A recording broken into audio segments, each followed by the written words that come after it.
Ernest, what's going on in September? So we know that means back to school, and EYL University is no different. We got something special for y'all. Yes, EYL University includes 70 past webinars, weekly webinars, access to our private investment group on Facebook, which includes bi-weekly real estate calls with our brother MG, the mortgage guy, access to our movie club, and access to our book club. So you get all of that, and for the month of September, since it's back to school, we are doing something that we have never done before. Special blowout. The biggest sale that we had thus far, 50% off. So 50% off of our annual membership. Go to EYLUniversity.com and enter promo code FALL. Enter promo code FALL and get 50% off. This is only running until the end of September.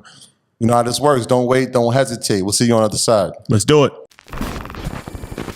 My graduates from my school being Forbes, bag drop. Bag drop. A mic drop. Bag drop. Bag drop.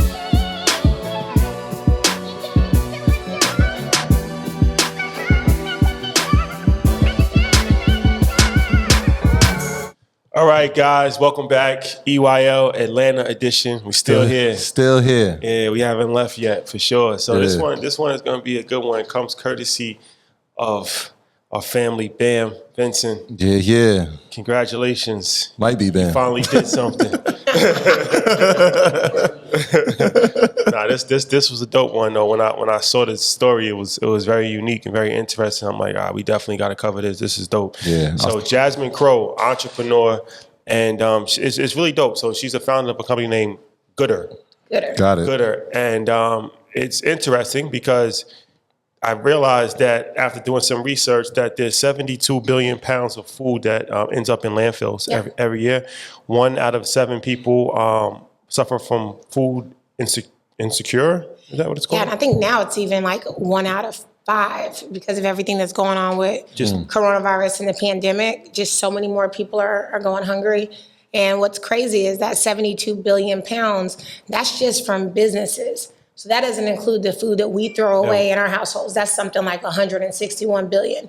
So this is like grocery stores, colleges, restaurants, stadiums. That's who throws away that 72 billion pounds. That's just the United States. That's not even a world issue. That's just the U.S., which is crazy. That's it's definitely enough food to end hunger that is in the landfills. And then also there's a $218 billion annually spent on in the U.S. to grow, process, and transport food that's actually disposed and never eaten. Yeah. So I say that to say, obviously, there's a lot of food that's wasted, and there's a lot of people that's hungry.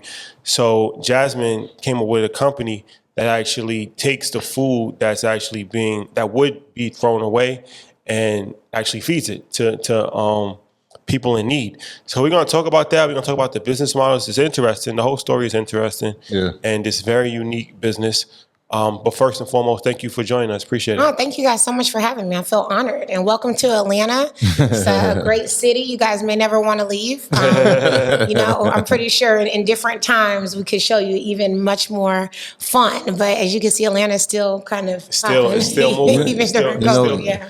Nothing, didn't miss a beat. I was going to say, kind of feels like old times down here. You have to wear your mask inside places, and that's pretty much about it. Depending on what places you're in. As we've learned. That's a fact. All right, so how did this start? How did Goodr start? Because like I said, it seems like such a brilliant idea, but I haven't heard of anybody else doing it. So what gave you the idea to actually think like, all right, this is actually something that could be a business? Before I started Goodr, I had this company called Black Celebrity Giving, which I'm actually going to revamp. And I would work, as you can guess, with Black celebrities. Worked with a host of celebrities. So I started Futures Foundation, Candy Burris, so many more. And I would help them do their community giving, right? So defining their giving blueprint. And what I realized is I was extremely busy around Christmas, Thanksgiving, and back to school. Like that's when everybody wanted to do something. And then throughout the rest of the year, I would kind of just be void of work. And so I started an initiative called Sunday Soul, and I started going out and feeding people right here in downtown Atlanta every 2 weeks that were homeless. And started then taking it to senior homes and just feeding in senior homes. And mind you, I was just taking donations, using my own money, couponing, price matching, cooking all the food, going out, feeding 500 people every 2 weeks, coming back back, cleaning up my kitchen. So this process would take me like 40 hours every other week to do this. And so a video from one of my pop-up restaurants that I would host went viral on Facebook. And I woke up one morning, thousands of comments, friend requests, views, and, you know, millions of views later, I'm reading through the comments one day and people were saying, oh, this is so amazing. Who donates the food? And the reality was like, nobody. And I'm like, dang, like, it would make a lot more sense if I could get this food donated so that I wouldn't have to cook it and price match and go to 5 and 6 different grocery stores. And that's just a simple Google search, you know, what happens to extra food at the end of the night from restaurants. I stumbled across food waste. And I'm like, I really quite honestly got upset because I'm like, dang, like all this food, 72 billion pounds of food is going to waste. I'm, you know, robbing Peter to pay Paul, taking $5 donations here and there, trying to feed, you know, hundreds of people. And at the same time, these businesses are throwing away all this food.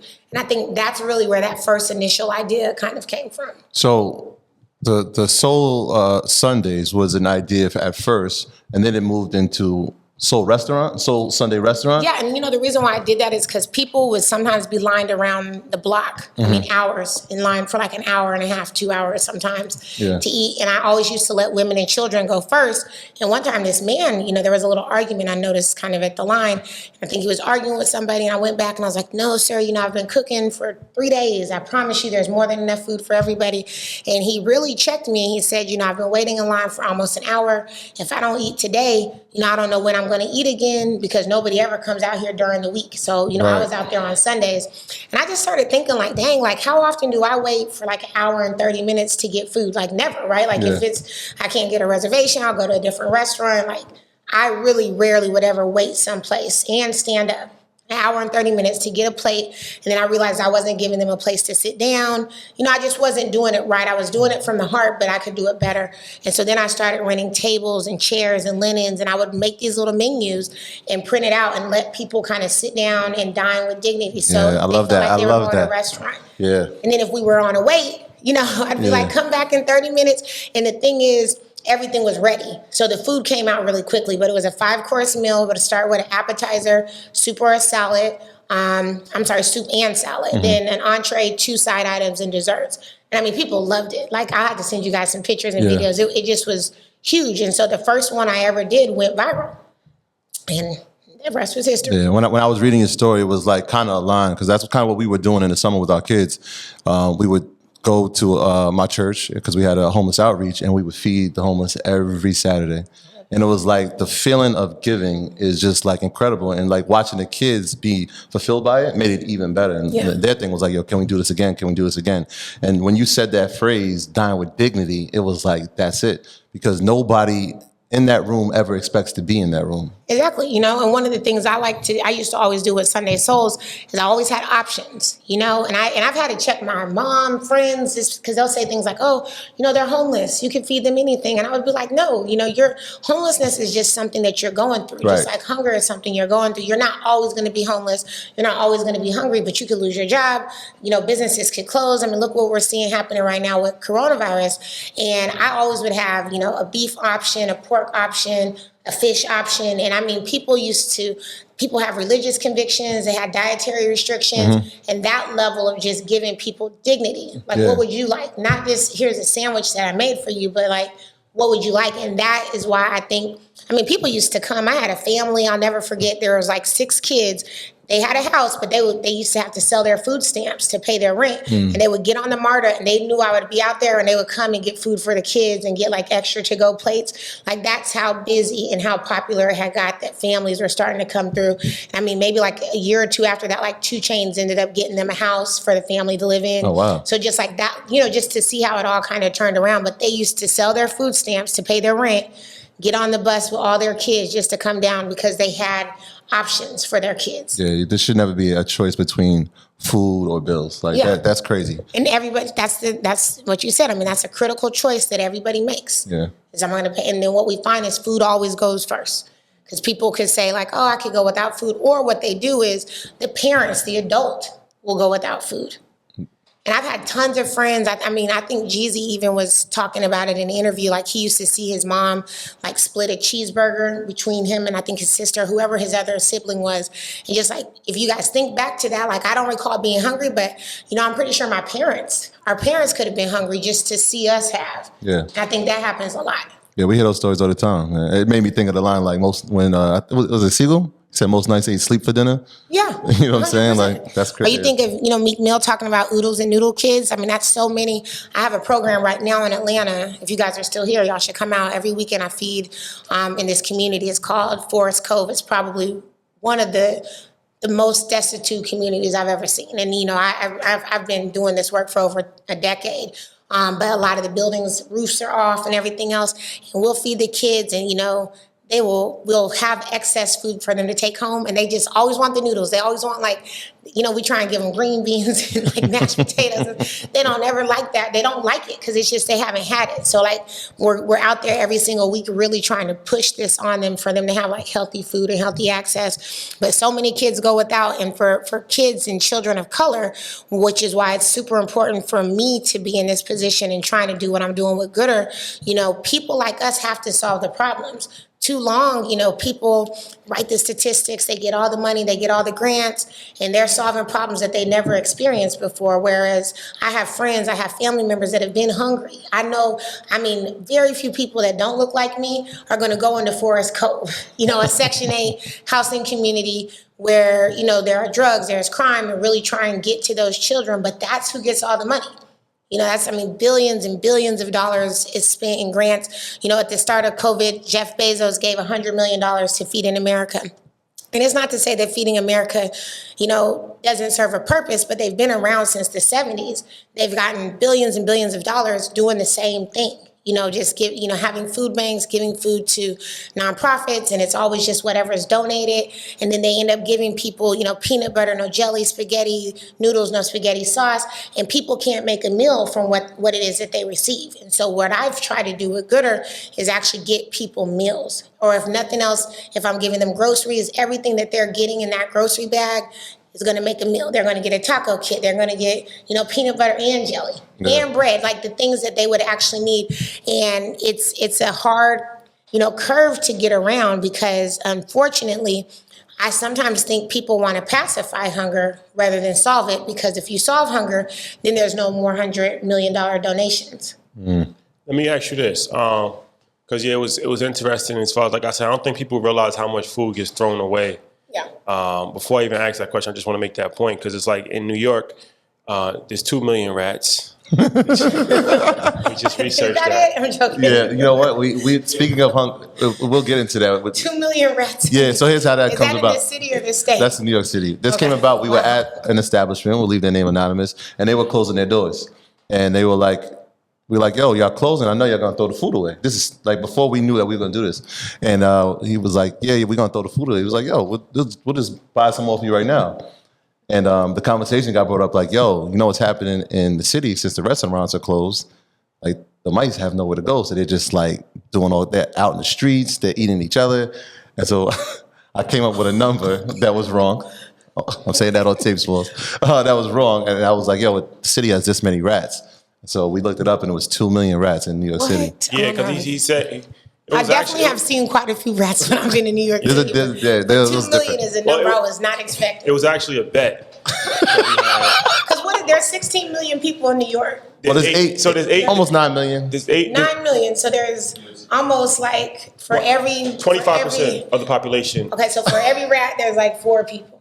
Yes. Yeah. Okay. So yeah, it was a wager that Troy told me that there was more rats than people in New York. So I just found that hard to believe.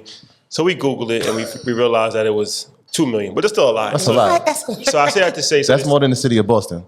That's crazy. Yeah, there's 2 million rats in New York. So what's happening is that there's a lot of restaurants in New York City, obviously. So at the end of the night, they throw the food in the trash, or they just throw it in the alleyways and all that. So what happens is that it's created a whole ecosystem for rats to eat. Like they know what time the food is going to go, and they eat the food on the streets. But once COVID hit, all the restaurants closed. So now they had videos of rats actually turning to cannibals, and they was actually eating each other because there was no food for them to eat, and it just got so desperate, like they was starving to death. And some of them actually, like they showed, like there's videos online, they actually eating each other. You know, I gotta go watch these tonight. That is the craziest thing. Yeah. So I say that to say, I mean, you got a whole system that animals are actually thriving animal off feed of. is something, I'd rather the food go to an animal, even if it's a rat, right? Goodr, we take our number one thing is hunger first, right? So our goal is to get anything that's edible and give that to someone that can actually eat it before it ever makes it to landfill.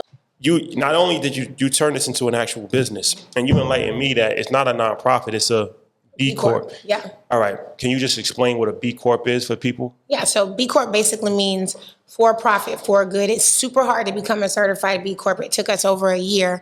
And basically they check everything. So like who our vendors are, kind of making sure that we're an ethical company. So for me, the reason why I turned this into, and I have years of experience in nonprofits. I've started hundreds of nonprofits for some of the top celebrities. So it wasn't hard for me to think I could just turn this into a nonprofit. But why I chose to make it actually a business is because the businesses, these restaurants, whoever, they were already paying a waste management bill. So they were already paying to throw the food away.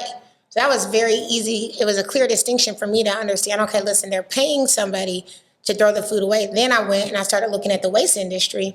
It's a trillion dollar industry, and then it never goes away. Like all of us have been paying, our parents have been paying a trash bill for forever. Every restaurant, every business pays a trash bill. So my idea was we would essentially be a food waste management company. We would focus on the food waste. And so we would help businesses come up with better uses for their excess food. And so, they didn't have to throw it in landfill. They didn't have to, let rats eat it. We could help them. And so we started with edible food, and then we started composting. We have hog farms. We actually have worms that we feed food waste to that produces fertilizer, that makes the soil better. So as we grow more fruit and vegetables, it's healthier for all of us. And now we have a partnership with Southern Power where we're actually taking food waste and we could turn it into energy.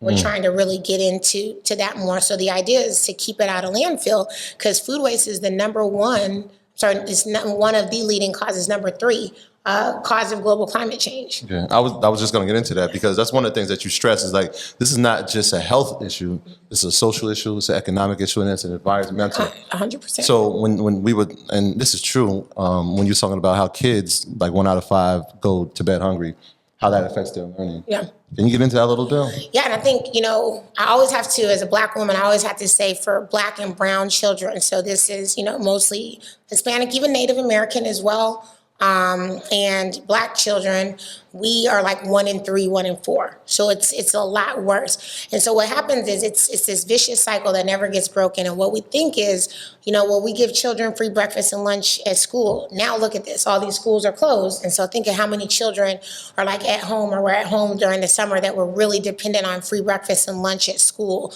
That happens. Then we got to think that, there are parents that are working. And so even when these kids get home, sometimes they don't get a hot meal. They have cereal for dinner or, they have cereal for all these meals now.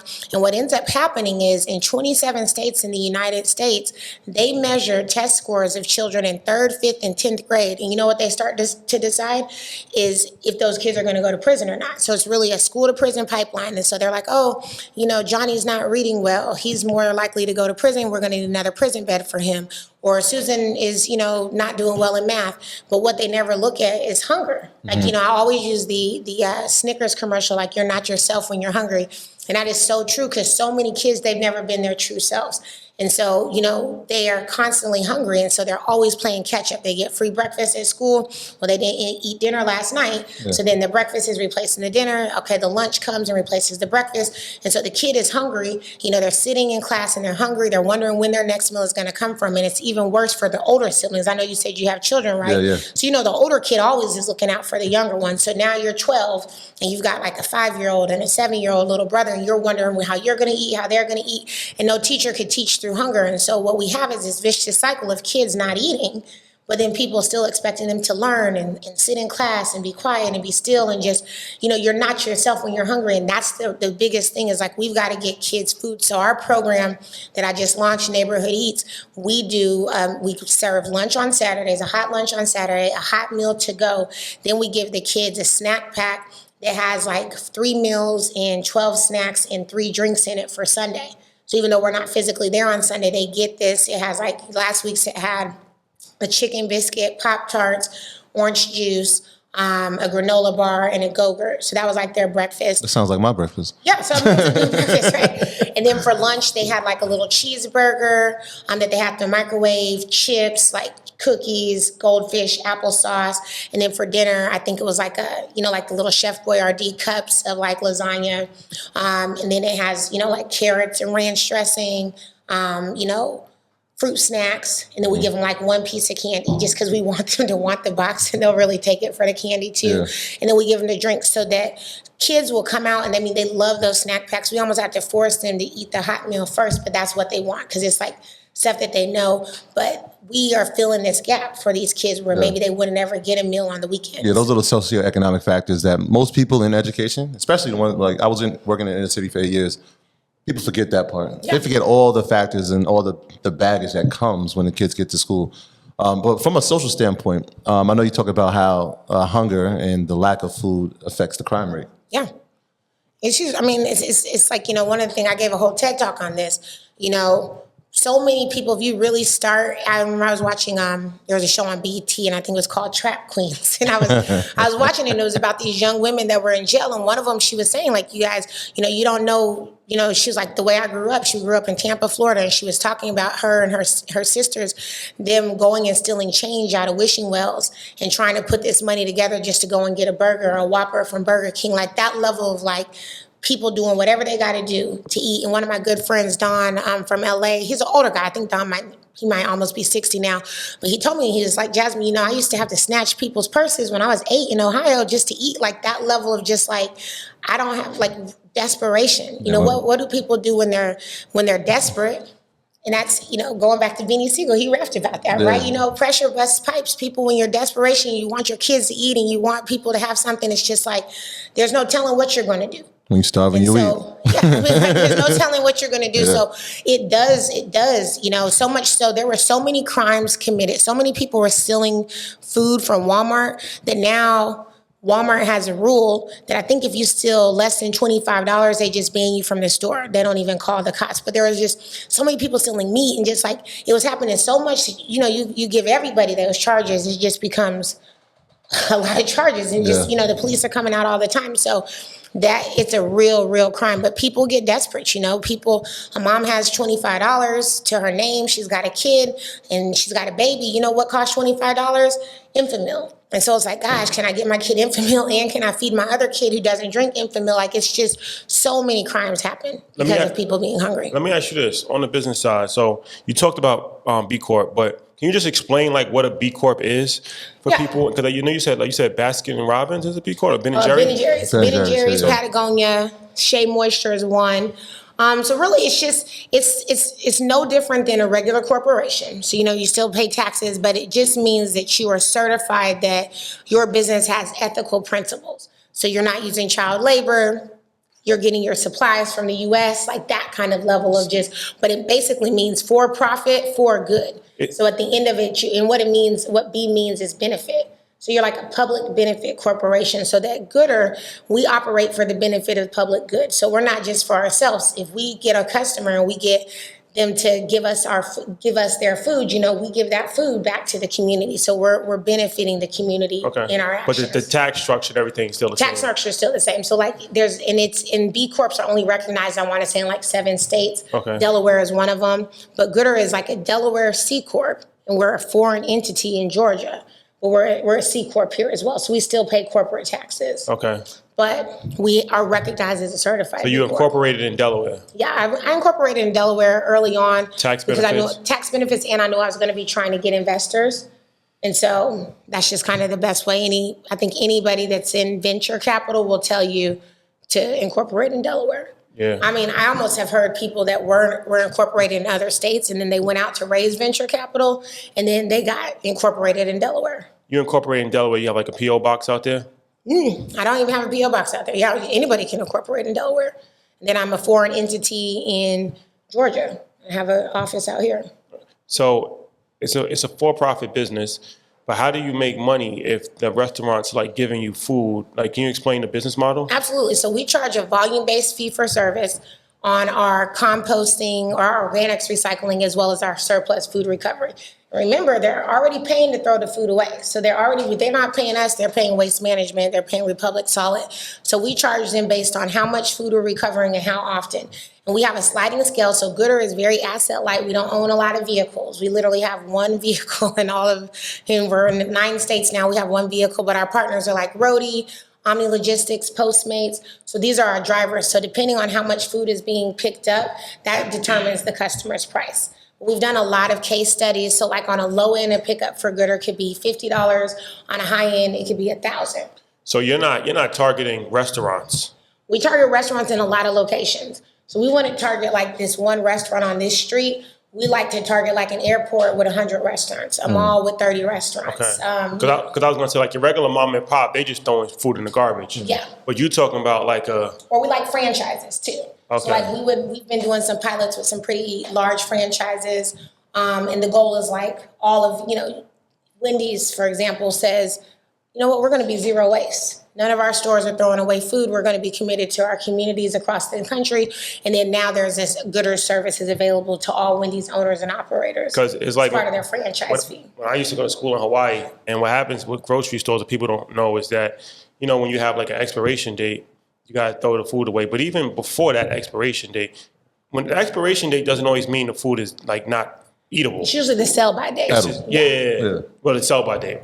But so long story short, they got to get rid of that food. So like where I lived, there was like student housing, it was like apartments, but it was like mostly students. So they used to come like every Wednesday, and they would just drop off like all of the food that was great. Yeah, so they didn't throw it away. They didn't throw it away. They gave it to us. So it was like bread, yogurt, milk, stuff like that. Did you guys see Tiger King? Yes. Anyone see that? Nah. Did you see? It was You see Tiger King? I heard about it. Yeah, I watched it. Yeah, you might be one of the only people. So you gotta watch Tiger King, but you saw it, so you'll know. There was a one of the episodes they showed like how Walmart was bringing all the food to them, and his workers would go through the food first and kind of like pick out the food like that. So much of the food is just like you said. It's like it has a sell by date on it. For example, the power goes out. They throw everything out in the freezer and cooler section, like everything, like right away. So as soon as, even if the power goes out for like 20 minutes, now the food is all there. They have to clear the shelves. And so it's not bad because, it could take you 20 minutes to get home from the grocery store. So for us, we try and get the food fast. This is why we use these logistics partners. So the food gets picked up, say from this Walmart, and we will have a network of nonprofits in any city that we're at, thousands of nonprofits, and we would we built an algorithm that matches the donation with the closest nonprofit. And so the food would get delivered really fast. So then if it can get to be frozen, and a lot of times, especially with meat, you go to any grocery store, Publix is notorious for it here in Atlanta, but you go to any grocery store like around 8 o'clock, and you'll see like these meat managers just filling up these carts of meat that they're going to throw away. And I get mad at that because, you guys, our grandmothers would freeze anything, right? Freeze it, just freeze something for forever. And a lot of times if you look at the meat, it'll say sell or freeze by. So when they throw it away, it makes no sense because they could also freeze it and just give it to a nonprofit the very next day. And then it's like, it's perfectly good food, but they throw it away. All the rotisserie chickens, I feel like something like 1.5 million rotisserie chickens are wasted a week in America. So you think of every grocery store you go to, they have all those chickens in the deli counter. Like whatever is on that hot bar, they throw away every night. Every grocery store, whatever's on the hot bar. So Publix, I'll use them again as an example, or, Kroger's, all that stuff, the wings, the fried chicken, whatever they make, all that gets thrown away. The rotisserie chickens, all that gets thrown away. And that stuff upsets me because that's like somebody's meal right then and there. Yeah. So Goodr needs to be in more places. The liability, people always say like, oh, well, if they donated and someone gets sick, could they sue us? In America, there's been a law since 1996 under President Bill Clinton called the Good Samaritan Act that really protects businesses from liability with donating something in good faith. So businesses, that's not even an excuse anymore. And there's actually a lot of policy and stuff that's actually coming into play in states like New York and states like California, who, the carbon dioxide and all the methane gas that's polluting in the environment because of so much food waste is becoming a problem. They are actually making businesses have to find other ways to divert their food waste instead of just throwing it away. So the PATH Act, I was going to get into that. The PATH Act, is that part of that initiative? PATH Act is new. That was under Obama, so that's 2012. And so the PATH Act actually gives these businesses enhanced incentives for donating the food, so they can write off 2 times the cost. So if it costs them $1, they can write off $2 if they donate it. So like the businesses could actually be essentially receiving money, and like $40 billion a year in tax credits just goes wasted from these businesses. So a lot of it is just educating them on it, and then just getting past all like the layers of like legal. But other countries are doing it, and they're very successful. In Denmark, there's a whole grocery store called Food for All, where they get all this food from all these grocery stores, and then people can pay what they can. So it's illegal to waste food. France, businesses could be fined up to, I want to say it's like 10,000 euro for each occurrence of wasting food, which is a lot of money. I think 10,000 euros is probably like 12,000 here, almost 11,000. Well, what's interesting too about Europe is that, so when you start to travel, you realize that America is like different from other parts of the world, where it's like the portions are very small. Because even in Plate America, sizes are smaller. yeah, plate sizes are small. Because I remember I was in LA years ago, and I was in a conference, and like a bunch of my colleagues, we all went out, and I was the only black person there. Everybody was from different culture, and we was at like this fancy steakhouse, and we was eating, and I was hungry, so I ate my food, and I remember I never forget the guy. He was looking at me. He was like, "You must be hungry, huh?" It was like a joke, and I realized that it was like they frowned on it if you ate everything on your plate. Like they would leave food on their plate just to show I'm not starving. Like, I mean, it was like, it was like a thing. So, but it's just crazy because it's like you got the haves and have-nots, right? It's like people are literally starving, and then other people is literally purposely throwing food away just to show I'm not. I know what I'm saying? Like, that's so crazy. But that's an American way, and it's I like used to not even be able to get up. Like you had to sit down until you eat all your food. Like that level of nothing else. That's crazy. Yeah, because it's like there's no such thing as a Big Mac in Europe, and they don't have supersized drinks. So we order too much food. And the plate size has even grown. Yeah, I think the plate size used to be 7 inches. It's way bigger. Even like the portion, like you're supposed to eat like 5 times a day. We'll eat like 2 huge meals a day that we can't eat. So people really don't think about it. But not only it's a shame because people are starving, but financially, it's like you're trying to run a restaurant or a business. How much money are you wasting by having all this excess food that you're just throwing away? It's a lot. And I think one of the things that we've been able to prove, so what we do is, one of the other kind of selling points for Goodr is we kind of have a data analytics piece to everything that we recover. So most people don't know what they waste. So one of our customers, for weeks and weeks and weeks, their number one wasted item was pork. And so this was a large corporate campus here in Atlanta, one of the largest, oldest companies here. And what we found is like people had started to give up pork. Everybody around the New Year is like, oh, I'm not eating pork, I'm not eating this, I'm vegan, I'm this. And so our tech, but without our technology and without our analytics, they would have never known that. So they would have constantly been making pork every single day, having a pork option, and then half of their campus, maybe 75% of their campus didn't even eat pork. So that was something we were able to show them, and they were able to like reduce the amount of pork that they prepared. So a lot of it is just lack of knowledge. People don't even know. They're just producing data and stuff people don't even eat anymore. So where did the idea, the tech component of Goodr, because I know you have this the saying that technology will solve hunger. I believe so, yeah. Yeah, so where did the idea come from? Like, was there a tech background somewhere in the journey? No, I'm not a technical founder at all. I mean, other than just using apps. Like I'm not. I gave you the title tech innovator. I'll take it. All right, I'll take that. I'm a tech use innovator. that. Yeah. So I think I first became intrigued by the emergence of the food delivery app. So I was getting all those referral codes, and it was like, get $10 off your first Uber Eats meals or your Postmate meal or whatever. And I was like, wow, it would be really cool if, I could make an app in reverse that the restaurants and the businesses can use when they have excess food. They can request a pickup. I'll go get it picked up and I'll deliver it to a nonprofit. So that was like the initial idea. And then I just started really looking at everything else that technology was solving, right? And I was like, God, like, why not use technology to try and solve hunger? Like, what do we have to lose? And that's just, where I started going. And I would tell you, for about the first, year when I first had this idea, so many people were like, oh, this is never going to work. I don't think it'll make money. No one's going to do that. And so I took that in, like, that's a terrible thing to do, right? Nobody should ever listen to what someone else says about your vision and your goal, right? Because they're not on the journey with you. But because I wasn't a technical founder and I was going and meeting with people that were, technical people, I allowed them to tell me that it wouldn't work. And now, 5 million pounds later that we've kept out of landfills and all these meals that we've provided, it does work. So can you just explain exactly how this works? So, all right, Walmart has excess food. You have an app that has a truck driver in East Atlanta.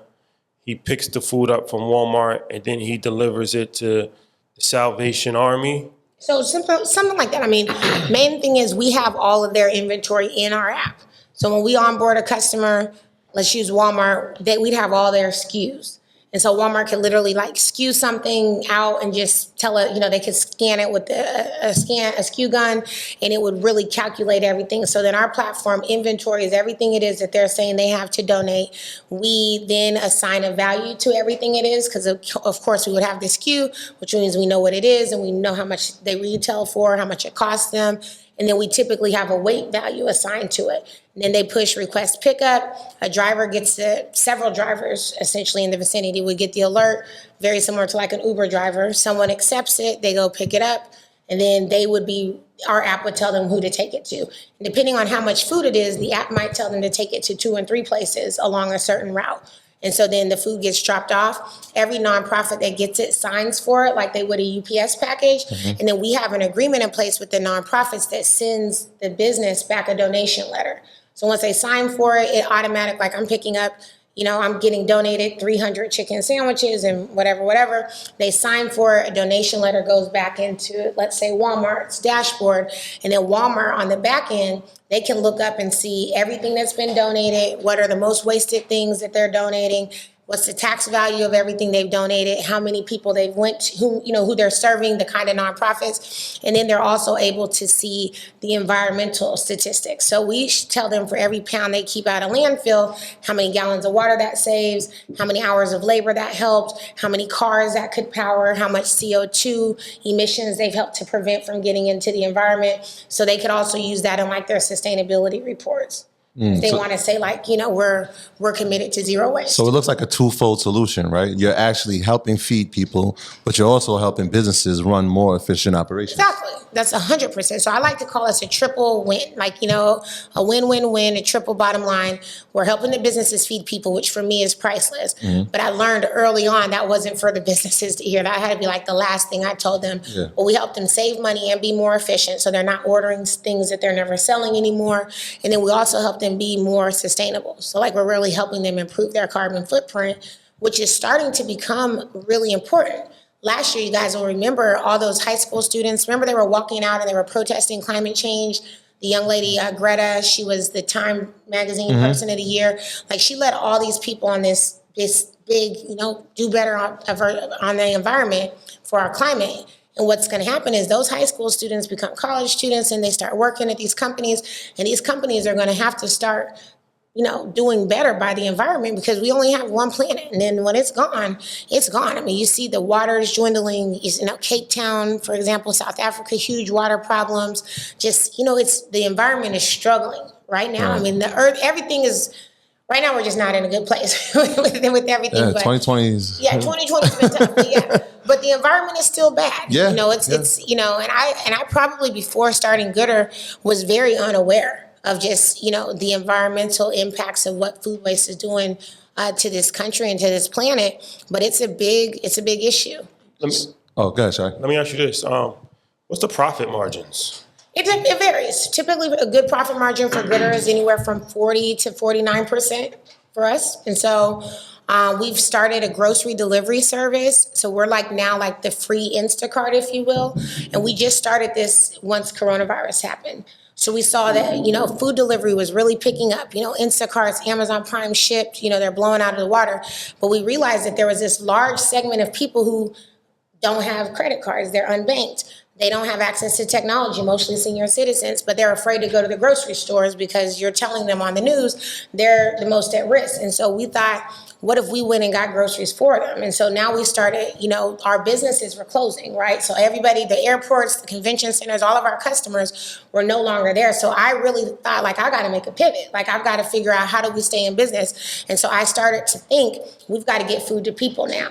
And so now we sell directly to government, cities, counties, school districts, and we sell a grocery delivery service to seniors. And so we're delivering right now upwards of 2,500 seniors a week just in Atlanta. And we charge the city or the county, and we charge them per senior, per delivery. And built into that, we call it a cost plus model. And so we have the cost of groceries, the cost of supplies, the cost of delivery, and then the plus is essentially a profit margin that keeps us operating. And it's been really a successful thing, and we've really gotten a lot of that business via government contracts. And, I just really want to tell people that I think that that's the way to go. I just tweeted that, yesterday, because we got another contract for over $1 million with a whole nother city. And so many people were like, oh, government contracts, they take forever. It's all this red tape and stuff. But there's not enough people that look like me that are getting these bids and actually executing on them and doing what they say they're going to do. And because we back everything in technology, now we have data. So we've built a new app that every morning a driver comes in. We pay everybody that works with us, even on the low end, $15 an hour is where we start them at, because I never want anybody to need food, working for me. I think that would be the worst thing ever. So everyone starts at $15 an hour, and then we take them up from there. They come in, they get a list of everybody that they're delivering to, and it routes them along like an efficient delivery route, so an Amazon Prime delivery or like a Postmates. And then once they deliver, they are required to take a picture of the senior that proves that the senior got their food, and they can add any notes about the senior in there. And now we're able to create these really compelling reports with heat maps for any city of all the seniors, where they lived at, pictures, the food that they receive. We know their dietary restrictions.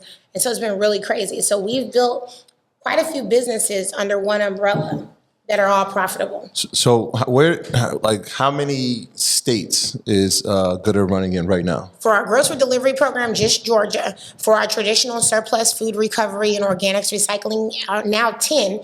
We just launched Monday in New Jersey and in Philadelphia with Merck Pharmaceutical Company. That's powerful. Yeah. So a couple questions. The government contracts, MWBE, are you taking advantage of that? Yeah, we're MBE, we're WBE, we're DBE. And we're ACDBE, so we're airport concessions, DBE, disadvantaged business, minority business, and we're a women business enterprise. So we take advantage of a lot of them. Jasmine not playing. Yeah, Jasmine not you playing. got to do that. I think that's the other thing people don't do. It takes time. Just like it took time to become a B Corp, but all these businesses like this $1 billion pledge, we're going to spend more money with women and we're going to spend more money with people of color. It's the same people that always get those contracts. And so that's why you have the Act Ones. And I love Janice. Her story is amazing, right? She's $1 billion entrepreneur. Act One is $1 billion company, but it's because she learned how to really become a supplier to some really big corporations. And that's what you've got to do. You've got to play the long game. And it is to get in with the governments, get in with the corporations, and become a benefit to them as you benefit others. How did you get in? For anybody that's not familiar, we actually did an episode about this, but this is programs that corporations and government agencies have for minority businesses, women businesses, disadvantaged businesses, stuff like that. They have to have a certain amount of their budget set aside for that. So, but it's kind of broad ranging because it's who's not a minority? Yeah. Everybody is at this point, even white women, anybody. There's even 50, the SBE, which is the one I'm doing right now, a small business enterprise. Anybody can qualify for that, no matter what color you are, as long as your business doesn't make more than $50 million a year. I'm hoping I won't be able to qualify for much longer. But for right now, I'm trying to qualify for that. And that is, doing business with a small business. So every single city that I've actually done business in has some kind of an office. So it could be NMSDC is who we got our certification through. There's also a lot of consultants that will do the applications for you. And a lot of times it's just gathering a lot of documents. So who are all the owners? Like for me, I had to prove my taxes. I had to, show all my properties. You just have to show anything that you have and like your ownership. And you basically can't be like a billionaire to get these certifications. And then you always have to show that you own 51% of the company. So 51% of the company is woman owned or it's minority owned. Disadvantaged, things of that nature. But it's just really what it is. It's just doing the applications and submitting the paperwork, which is so much of the easy stuff that nobody ever does. Because, if it's going to take you a week to do it, it seems like it's a long time. But think of how many papers we did and reports we did. This is no different. You just have to literally fill it out and apply for it. And then how you start to use them is you start to connect with supplier diversity or procurement people from different corporations and cities. And you go to the meetings and they have Chick-fil-A is having a supplier diversity mixer, and you go and you got to start networking. You got to meet people and you got to say, this is what my business does and this is what I'd like to do with Chick-fil-A or your company, and know that relationships matter. And sometimes it doesn't happen overnight. We've been an MBE now for 3 years, and we're just now like this new deal I just got with a pharmaceutical company is probably one of the first ones where I've been able to really say, hey, I'm also an MBE. But I don't think that that's what initially got me in the door. But what it was is I met them through a women's business enterprise conference. And so they were there, and it just happened to be an added plus. And I had a service that I felt like that they could use. Well, it's a lot. So one of your partnerships with the NFL, that was interesting. And when you look at it on the surface, it's like food, NFL, how does this work? How did we foster that relationship, and how does it work? Yeah, so the NFL has an NFL green, which, again, everybody wants to be green. The NBA has an NBA green. Mm-hmm. So the Super Bowl is coming to Atlanta. I, again, registered to be a minority supplier for a Super Bowl, and sustainability was one of their initiatives. And so luckily, one of my customers at the time was the convention center, where a ton of events were taking place with the NFL. And so even though I wasn't in business for 3 years, I was very unique in that I was the only supplier that was doing this. Mm-hmm. And so that's how I was able to kind of get in a little bit ahead of the game. And the thing is, everybody thinks, we're not a food business, right? Some of our big company customers are tech companies. And I've had them say, we're a tech business. We're not a food business. But I'll say, well, you have 100,000 employees. You got all these cafeterias at all your campuses, and you feed people every day. Like, you, in essence, have a food business within your business. And so the NFL has a ton of food, so much food. Till this day, I think the Super Bowl customer within the NFL was probably one of our largest recoveries ever. Like, we had 2 tractor trailers full of food. Wow. So just tons of food, and we recovered all the excess food from Super Bowl. Yes. So then now it makes sense. I saw Netflix was a partner, but if they have these campuses, they have these offices with all these employees. Like Ozark is one of our customers, so we do all the Ozark film sets. That films in Atlanta. We're trying to get Tyler Perry Studios, so if anybody knows Tyler Perry, tell him to call us. Tyler, you watching? Yeah, Tyler, are you watching? So we're trying to get all these film sets because they feed. And the greatest thing about why these kind of customers matter is because the kind of food we get people that are hungry. And that's the greatest joy of it. I always laugh when I first started. I had rescued from Turner, TNT. And I took to one of the shelters, and I just wanted to see the process. And this guy was like, y'all trying to kill me today.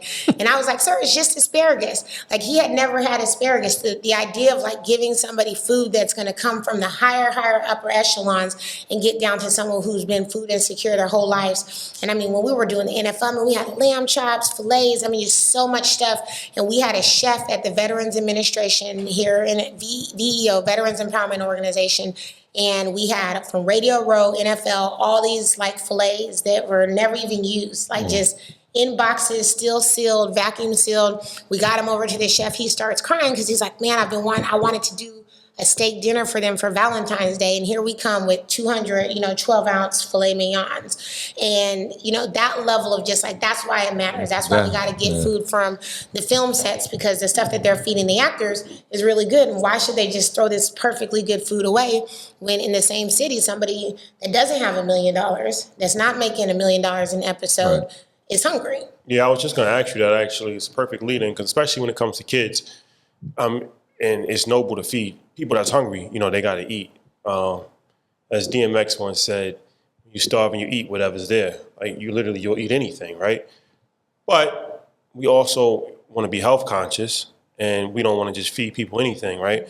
So does that come apart into your business model as far as like I said, especially in kids, like childhood obesity is a big thing, and like GMOs and processed foods and stuff like that. So how does that play a part as far as like deciding which food, what food goes to who, and like, all right, we're trying to do like more of a healthy option, or if that's it's really just like a ticker system. So what we will do is so Papa John's, for example, is one of our customers. We will never give the same organization Papa John's every day of the week. So we would know like, hey, they got Papa John's today, they could get Sweet Green tomorrow. So we try and give them more of like a well-rounded balance. But then a lot of it is just us trying to get prepared meals. So like the airport still is one of our largest customers, but we would get the food. A lot of people don't know this, but stuff in the airport only lives for 12 hours, only lives for a day. So all the prepackaged sandwich, salads, fruit cups, all that stuff is just good for a day. Even though it could be made that morning, it's only good for a day. So when we would get that to shelters and to children and families, I mean, it's really good food. So there's different salads, and I mean, we turn people on to like pho and kale. I mean, so many things that people had just never had before we were able to introduce them to. So I think a lot of it is we don't really try and go after like McDonald's. Like, for example, that's not a customer that's like on my high priority. I want to get McDonald's and get all their excess food. I'd love to get Whole Foods. They throw away their hot bar every single 4 hours. Everything that's on the hot bar. Every 4 hours? Every 4 hours they throw it away. Well, they say they compost it, but I've talked to employees that say they throw it away. So every 4 hours that goes to waste. And I just keep on thinking like, if we could come in 3 hours and 30 minutes, if we could come in 3 hours and 42 minutes, I could get it to a nonprofit that's super close. Like, or even they have the ability to, if Whole Foods wanted to, they could take it off the bar, they could blast freeze it, they could freeze it, and then I could come and get it the next day, but they just throw it away. That was what I was thinking in my head, like the logistics of it. Is there a specific time that you send the cars to go out and pick up, or as is soon it just as it's random? requested. Okay. As soon as they request it on the app, as soon as they request a pickup, we go out.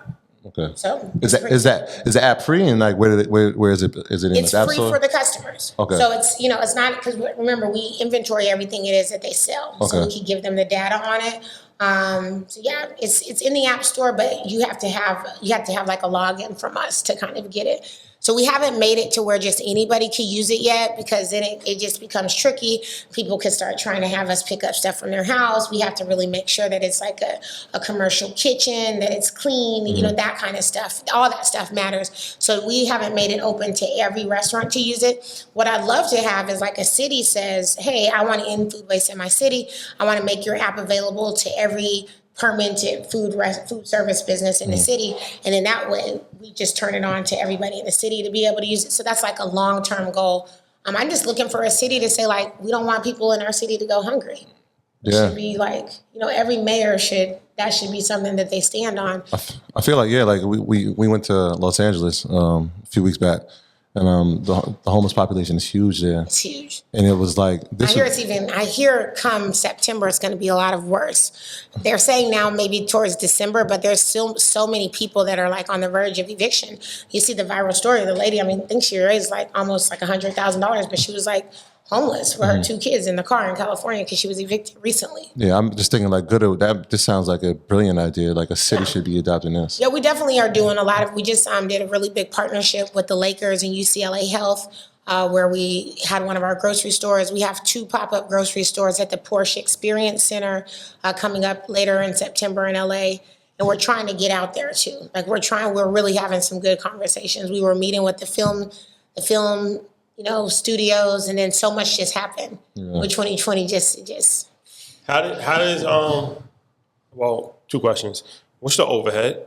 Because what's your overhead? It all depends. Right now we spend, with all of our staff, logistics, we maybe spend $100,000 a month. So what do you have to spend money on? Drivers, food, supplies. Now with our grocery program, we spend a ton of money on food, a ton of money on supplies. Staff members, we really, like Goodr has at our office, which you guys are always welcome to come to. We have breakfast every day for all of our team members. We do lunch every Monday, wind down Wednesday. How many employees do you have? Full-time, we have 10, and then like our part-time, we have about 60. Like the drivers and stuff? The drivers, people that work in our fulfillment center. Those are like center. contractors? Contractors and some employees, yeah. And the second question that I have is how, so you talked about COVID a little bit, but like obviously everything has changed now. Like even So movies, everything is changed with COVID. So it's affecting businesses. I'm sure it's affected your business. How has it affected your business, and how do you see? Because I personally don't think that we're not going back to normal. Maybe never. Definitely not anytime soon. So how are you planning going forward, dealing in this new age of social distancing and restaurants being closed and short hours and stuff like that? Reduced capacity. I mean, we're dually focused, right? So we're still selling kind of our traditional services, more so thinking, okay, maybe it's going to be more organics, recycling now.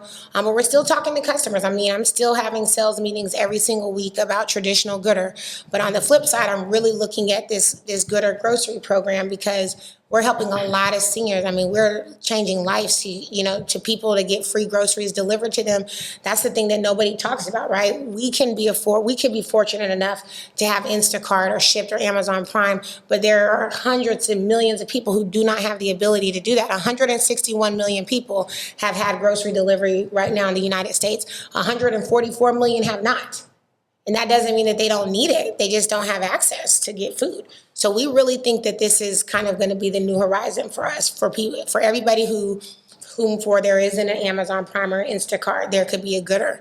And so that's something that we're going to think of, because the reality is no matter how much the world changes, people are still going to have to eat. And that's why food delivery is like on the rise. Quick service restaurants are seeing numbers like the Papa John's and the Pizza Huts, like you go in and you grab something really quick. If you look at those numbers, they're going up. Like it's just going up immensely. But there's still so many people who are going without.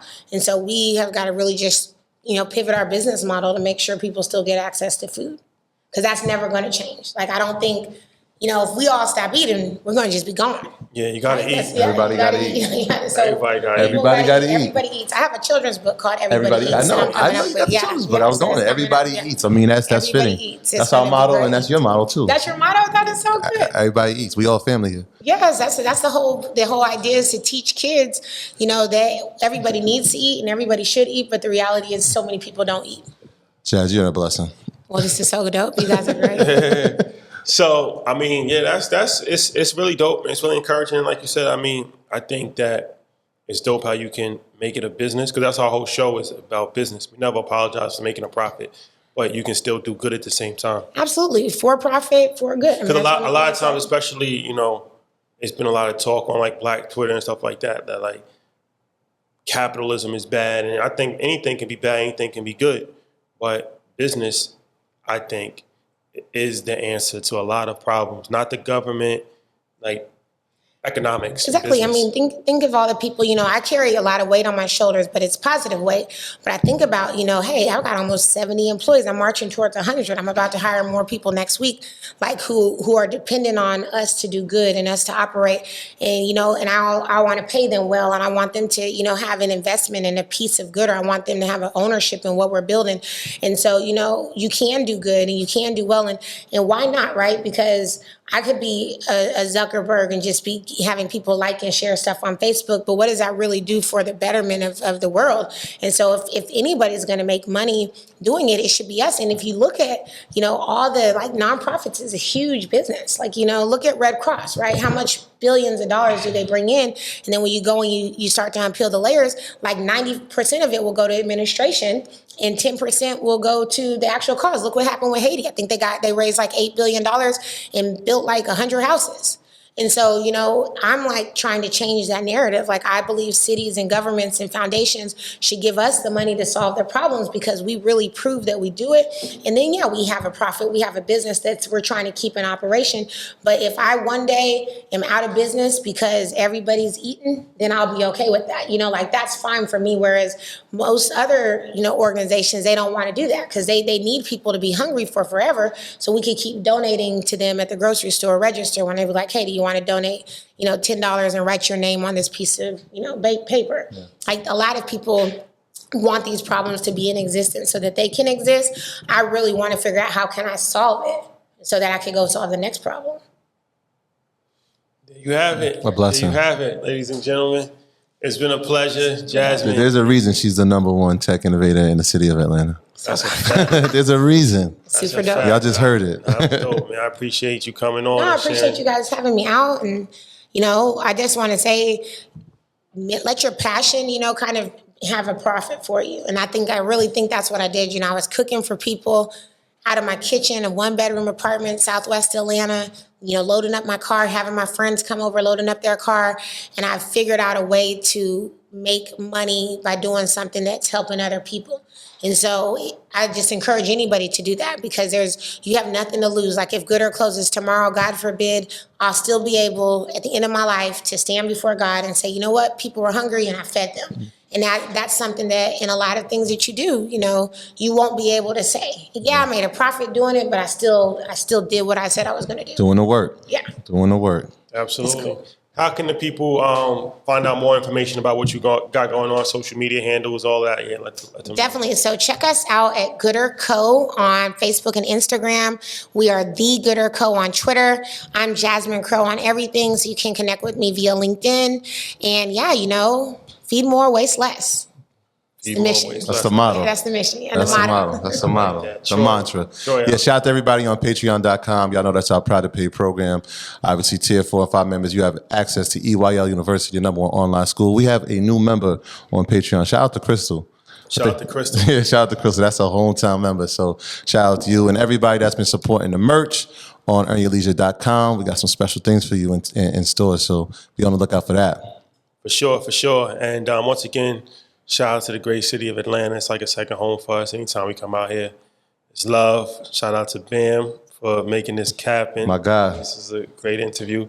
Shout out to Mike too for setting up the EYL studios in Atlanta. We've been running through this. Shout out to the whole team, man. Shout out to Rich. Shout out to Jamal. Shout out to everybody that plays a part in Earn Your Leisure. And don't forget the merch. Merch is on earnyourleisure.com right now. So thank you guys for rocking with us. We'll see you next week. Peace. Peace.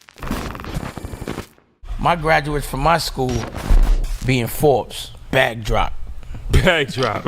A mic drop, bag drop. Bag drop.